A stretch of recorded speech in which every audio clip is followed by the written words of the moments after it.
Hello दोस्तों, आज की वीडियो में आप सभी का स्वागत है। आज की वीडियो में मैं आपको पाइथागोरस प्रमेय बताने वाला हूँ कि पाइथागोरस प्रमेय क्या होता है। और अभी इसी वीडियो में मैं आपको पाइथागोरस प्रमेय से क्वेश्चन भी करवाऊंगा। ठीक है दोस्तों, आपको ये डेफिनेशन अगर आपको याद होगी तो आप कभी भी पाइथागोरस प्रमेय नहीं भूल पाएंगे। ठीक है, तो डेफिनेशन क्या है दोस्तों, एक समकोण त्रिभुज में कर्ण की भुजा का वर्ग अन्य दो भुजाओं के वर्गों के बराबर होता है। ये दोस्तों इसकी डेफिनेशन है। अगर आप ये डेफिनेशन अगर आप याद रख लेंगे तो खुद से ही आप पाइथागोरस प्रमेय निकाल सकते हैं। कैसे निकालेंगे वही मैं आपको बताने वाला हूँ। दोस्तों ये एक समकोण त्रिभुज है। समकोण त्रिभुज आपको पता ही होगा क्या होता है। ठीक है, तो दोस्तों जहाँ पे 90 डिग्री का कोण बनता है उसके सामने की भुजा हमेशा कर्ण होती है, ये आपको ध्यान रखना है। और ये लंब हो गया जिसको हम ऊंचाई भी कहते हैं। आप लंब कहो या ऊंचाई कहो, बात एक ही है। और नीचे वाला हो गया आधार।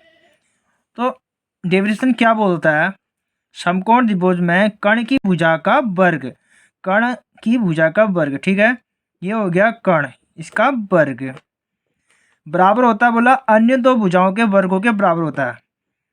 अन्य दो भुजा क्या है, लंब का स्क्वायर प्लस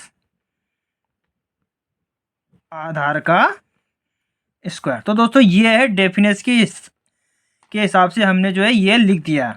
और यही दोस्तों पाइथागोरस प्रमेय का फार्मूला होता है। अगर आप ये दो लाइन की डेफिनेशन याद अगर आपने रख ली तो आपको कुछ याद करने की जरूरत नहीं, आप खुद से ही फार्मूला बना सकते। तो दोस्तों इस त्रिभुज के अनुसार हमको इसको क्या लिख सकते हैं, ए सी स्क्वायर, कर्ण क्या हमारा ए सी, लंब कहो या ऊंचाई क्या हमारा ए बी का स्क्वायर प्लस आधार क्या है बी सी का स्क्वायर। तो दोस्तों ये है पाइथागोरस प्रमेय। अब मैं आपको एक पाइथागोरस प्रमेय से एक क्वेश्चन सॉल्व करवाता हूँ। दोस्तों ये मैंने क्वेश्चन बनाया हुआ अपनी तरफ से आपको समझाने के लिए। ठीक है, इसमें दोस्तों देखिए हमको दो भुजाएं दे रखी हैं। पहली भुजा क्या है 4 सेंटीमीटर, दूसरी क्या है 3 सेंटीमीटर। और ये लंब या आधार ये कैसे पता चलेगा, समकोण त्रिभुज जो है हमारा कहाँ पे बन रहा है, यहाँ पे बन रहा है दोस्तों 90 डिग्री का। ठीक है, तो उसके सामने की भुजा क्या है, ये कर्ण हो गई है जिसको हमें निकालना है, ये हमें पता नहीं है।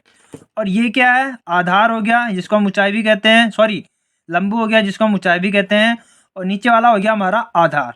तो दोस्तों ये मैंने त्रिभुज क्रॉस इसलिए बनाया है, ऊपर वाले में मैंने दूसरे तरीके से त्रिभुज बनाया था ताकि आप दोनों तरीके से सीख सको। त्रिभुज चाहे जैसा भी हो, कैसा ही घुमा क्यों ना हो, उल्टा सुल्टा आड़ा तिरछा, उससे कोई फर्क नहीं पड़ता है। आपको ध्यान रखना है 90 डिग्री का कोण कहाँ पे बन रहा है, उसके सामने की भुजा हमेशा कर्ण होती है, ये आपको हमेशा ध्यान रखना है।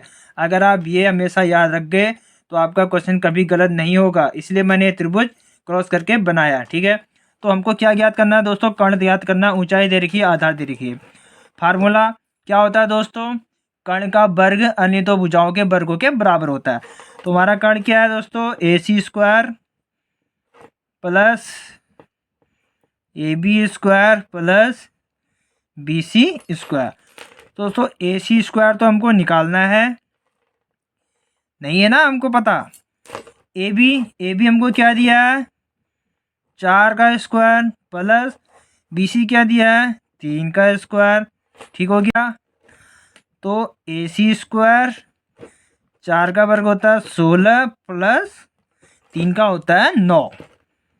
तो हमारा ए सी स्क्वायर हो गया 25। दोस्तों ए सी स्क्वायर हमारे क्या निकल के आ गया 25। यहाँ दोस्तों स्क्वायर है तो हम यहाँ स्क्वायर हटा के यहाँ कर देंगे, हम रूल लगा देंगे।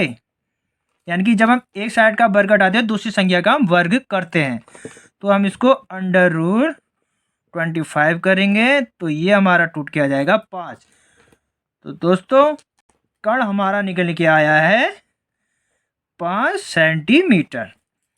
ठीक है क्या, तो इस तरीके से दोस्तों पाइथागोरस प्रमेय का नियम लगा के हम किसी भी एक भुजा का मान निकाल सकते। अगर यहाँ पे हमको कर्ण अगर हमको दिया रहता, ऊंचाई दी रहती, तो हम आधार भी हम निकाल सकते थे इसी फार्मूले से, पाइथागोरस प्रमेय से। ठीक है दोस्तों, तो आप सब समझ गए होंगे। दोस्तों मिलते हैं नेक्स्ट वीडियो में।